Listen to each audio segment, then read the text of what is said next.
Good afternoon. My name is Natalie Ricketts, and this is a debrief of the article Never Say Anything a Kid Can Say by Stephen C. Reinhart. This article is centered on successful ways to teach children mathematics. The author offers tips on stretching students and allowing them to find their way through problems without giving them answers as soon as they begin to struggle. Reinhart proposes that students learn more when they take more responsibility for their learning in the classroom.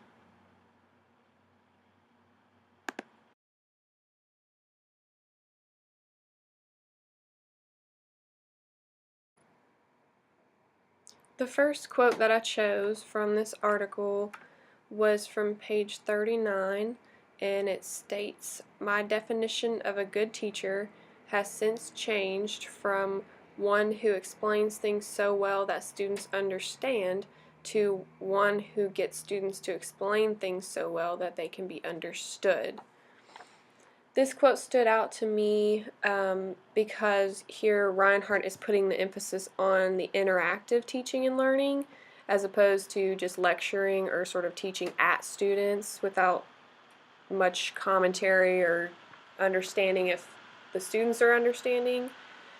He's talking about getting students actively involved in the classroom, and he shares some tips supporting this idea on the following following in the article. Some include, don't answer for them. The article is called Never Say Anything a Kid Can Say. So this is, time to allow for healthy struggling and possible class dialogue. So without answering the question too soon. He talks about asking good questions, so getting the students to think deeper and not just sort of a recall, like memorization type thing. And I thought it was interesting that he made the statement that the teacher should be able to learn something about what the student knows or does not know from her or his response. I thought that was interesting because, it's about what the student is answering the teacher, and so they can glean from what the student knows from longer responses based off of that sort of more process-oriented questions rather than product-oriented questions. He talks about having less lectures and more interactive student questions, and above all, just having patience with students, because when you allow for them to respond longer, they're going to struggle a little bit more with that. So allowing for them to sort of have room for that and not expecting them to come up with that right answer immediately.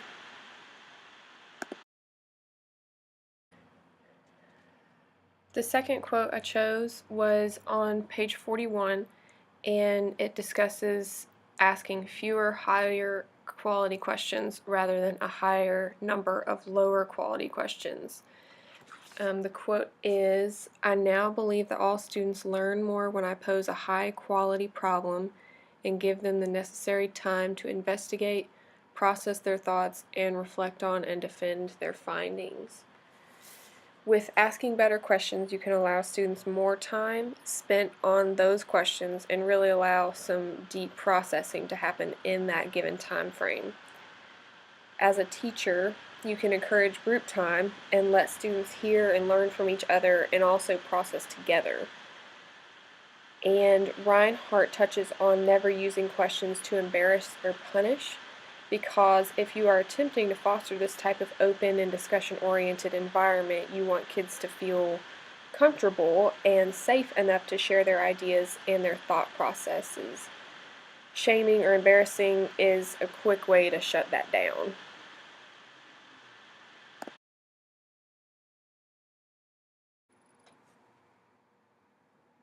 The third and final quote that I chose is on page 43, and it states, "I explain that for them to become better thinkers, they need to investigate the many possible ways of thinking about a problem."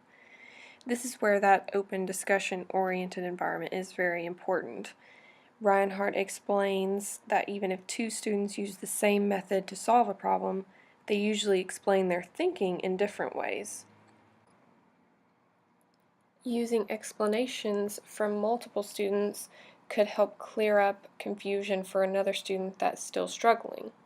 He gives an example of the think, pair, share method, where students think independently first, then pair up and work with another student or in small groups, and then share and discuss as a class. He encourages a very student-guided conversation where the teacher is merely a facilitator and not in the role of discussion leader. This encourages students to dialogue and bounce ideas off of one another.